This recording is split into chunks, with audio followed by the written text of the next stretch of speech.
नमस्कार. निवडणुकांमध्ये तुम्हाला माहिती आहे, आकडे खूप काही सांगतात, पण त्या आकड्यांच्या पलीकडे लोकांचा खरा कौल काय असतो? आज आपण जळगाव शहराच्या निकालाचं विश्लेषण करणार आहोत आणि हेच समजून घेणार आहोत की एक मोठा पराभव एका चांगल्या प्रशासनाच्या संधीत कसा बदलता येतो. चला तर मग सुरू करूया. बघा, प्रत्येक शहराची ना एक स्वतःची ओळख असते आणि जळगावची ओळख ती जोडलेली आहे तिथल्या काळ्या मातीशी, केळीच्या बागांशी आणि कापसाच्या शेतीशी. स्वाभाविकपणे तिथलं राजकारण सुद्धा या जमिनीच्या आशा आकांक्षांवरच चालतं.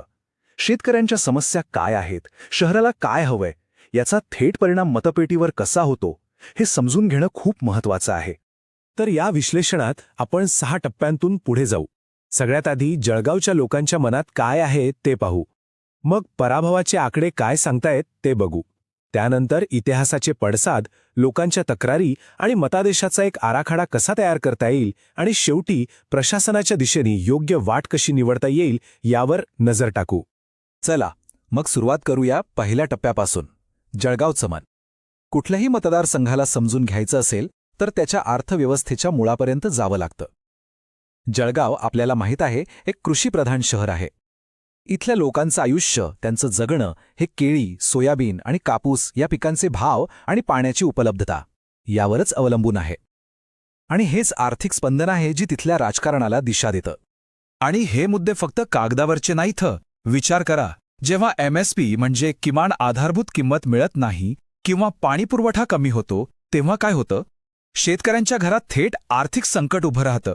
आणि हेच संकट मतदारांच्या मनात एक प्रकारची नाराजी निर्माण करतं. त्यात भर म्हणून वाढतं शहरीकरण आणि रोजगाराची कमतरता, या चिंता आणखीनच वाढतात. बरं, आता आपण थेट आकड्यांवर बोलूया. 2024च्या निवडणुकीतला पराभव नेमका किती मोठा होता हे आकडे आपल्याला अगदी स्पष्टपणे सांगतील. आणि खरं तर याच आकड्यांमध्ये पुढच्या वाटचालीचे संकेतही लपलेले आहेत. पहिला आणि सर्वात मोठा आकडा आहे 62.82%. हो, 2024मध्ये सत्ताधारी पक्षाला मिळालेली ही मतांची टक्केवारी आहे. याचा अर्थ काय? तर शहरात मतदान करणाऱ्या जवळजवळ 2/3 लोकांनी त्यांना मत दिलंय. हे एक मोठं राजकीय वर्चस्व दाखवतं. आणि याच्या तुलनेत विरोधी पक्षाला किती मतं मिळाली? फक्त 26.54%. विचार करा, एका बाजूला 62% आणि दुसऱ्या बाजूला केवळ 26%. ही जी दरी आहे ना, तीच पराभवाची खोली किती आहे हे दाखवून देते. टक्केवारी तर आहेच, पण मतांमधला प्रत्यक्ष फरक बघणं जास्त महत्त्वाचं आहे. आणि हा फरक होता तब्बल 87,503 मतांचा. म्हणजे विचार करा, एक छोटं शहर जिंकेल इतक्या मोठ्या मताधिक्याने हा पराभव झालाय. या आकड्यावरूनच आव्हान किती मोठं आहे हे आपल्या लक्षात येतं. हा जो आलेख आपण पाहतोय तो मतांमधली ही प्रचंड दरी आपल्या डोळ्यांसमोर उभी करतो. एका बाजूला जणू मतांचा डोंगर आहे, तर दुसऱ्या बाजूला एक छोटीशी टेकडी. पण महत्त्वाचा प्रश्न हा आहे की ही दरी इतकी मोठी झालीच कशी? याचं उत्तर शोधण्यासाठी आपल्याला थोडं इतिहासात डोकावून पाहावं लागेल. बघा, कुठलाही निकाल हा एका रात्रीत लागत नसतो. 2024च्या निकालाची मुळं ही गेल्या 3 दशकांच्या राजकारणात लपलेली आहेत. चला जळगावच्या राजकीय इतिहासाचा थोडा आढावा घेऊया आणि बघूया की मतांचे प्रवाह नेमके कसे बदलत गेलेत. ही टाईमलाईन बघितली की एक वर्ष आपल्या डोळ्यांसमोर ठळकपणे येतं, ते म्हणजे 2014. तोपर्यंत काँग्रेस आणि त्यांच्या मित्रपक्षांचं वर्चस्व होतं. पण 2014 साली राजकीय समीकरणं पूर्णपणे बदलली. भाजपने एक मोठी आघाडी घेतली आणि त्यानंतर त्यांनी मागे वळून पाहिलं नाही. उलट 2019 आणि 2024मध्ये त्यांनी आपलं स्थान आणखी मजबूत केलं. आता मतांच्या टक्केवारीमधला हा जो चढउतार आहे ना, तो एका खूप महत्त्वाच्या गोष्टीकडे आपलं लक्ष वेधतो आणि ती म्हणजे मतदारांची उदासीनता. खास करून 2019 साली बघा, मतदानाची टक्केवारी थेट 45% खाली आली. याचा सरळ अर्थ काय होतो? तर खूप मोठ्या संख्येने मतदान प्रक्रियेपासून लांब गेले. ही नाराजी समजून घेणंच खरं तर कोणत्याही विरोधी पक्षासाठी सर्वात मोठं आव्हान आणि संधी असू शकते. पण मग प्रश्न येतो की हे दूर गेलेले मतदार काय विचार करत होते? त्यांच्या मनात नेमकं काय चाललं होतं? चला आता आकड्यांच्या पलीकडे जाऊया आणि लोकांच्या खऱ्या समस्या आणि तक्रारी काय आहेत ते समजून घेऊया. कारण खरा जनादेश, खरा कौल याच तक्रारींमध्ये लपलेला असतो. ही जी आपण यादी बघतोय ही केवळ तक्रारींची यादी नाहीये. हा लोकांच्या त्रासाचा एक डेटा आधारित नकाशा आहे असं समजा. यात आपल्याला काय दिसतंय? ग्रामीण भागात पिकांचं नुकसान आणि शहरात बेरोजगारी यासारख्या गंभीर समस्या. संपूर्ण जिल्ह्यात पायाभूत सुविधांचा अभाव आहे आणि शहरात पाणी पुरवठ्याची समस्या तर खूपच तीव्र आहे. कोणतंही प्रभावी राजकीय धोरण बनवायचं असेल तर त्याचा पाया ह्याच मुद्द्यांवर उभा असायला हवा. आता बघा, मागच्या स्लाइडवर आपण पिकांचे नुकसान हा शब्द पाहिला.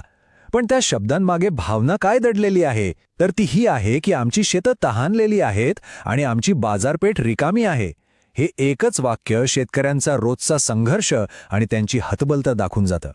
आणि लोकांच्या या तक्रारी ऐकणं हे फक्त राजकीय धोरणाचा भाग नाहीये. आपल्या लोकशाहीमध्ये प्रत्येकाला सन्मानाने जगण्याचा हक्क आहे. जेव्हा आपण त्यांच्या समस्यांची माहिती घेऊन त्या आधारावर बोलतो तेव्हा आपण त्यांच्या त्या सन्मानाचा आदर करतो. माहितीवर आधारित सार्वजनिक संवाद हेच तर आपल्या लोकशाहीचं खरं सामर्थ्य आहे. ठीक आहे, तर आतापर्यंत आपण समस्या काय आहेत हे पाहिलं, त्याचं निदान झालं. आता उपायांबद्दल बोलूया, त्याचा आराखडा बनवूया. लोकांचा विश्वास पुन्हा जिंकण्यासाठी आणि राजकीय पुनरुज्जीवनासाठी एक पद्धतशीर, एक भविष्याचा वेध घेणारी योजना कशी असू शकते ते आता आपण पाहू. खरं तर आव्हान दुहेरी आहे. एका बाजूला कमकुवत संघटना आणि पक्षाची एक नकारात्मक प्रतिमा आहे, तर दुसऱ्या बाजूला तरुणांशी संपर्कच तुटलेला आहे. यावर मात करण्यासाठी फक्त एक चांगला उमेदवार असून चालणार नाही. एक असा नेता हवा जो या सगळ्या कमतरतांवर मात करू शकेल. ही काही व्यक्तिमत्वाची गोष्ट नाही, ही एक धोरणात्मक गरज आहे. तर ही आहे एक 90 दिवसांची योजना. ही 4 टप्प्यांमध्ये विभागलेली आहे. पहिला टप्पा तयारी, दुसरा एकत्रीकरण, तिसरा वेग वाढवणे आणि चौथा अंतिम जोर. प्रत्येक टप्प्याचं एक ठरलेलं उद्दिष्ट आहे आणि हे लक्षात ठेवणं खूप महत्त्वाचं आहे की ही एक शिस्तबद्ध, पद्धतशीर प्रक्रिया आहे, काही घडामोडींची मालिका नाही. यशासाठी यातला प्रत्येक टप्पा तितकाच महत्त्वाचा आहे. पण एक मिनिट, या कुठल्याही योजनेमध्ये मतदारांच्या माहितीचा वापर करताना एक गोष्ट लक्षात ठेवणं खूप आवश्यक आहे.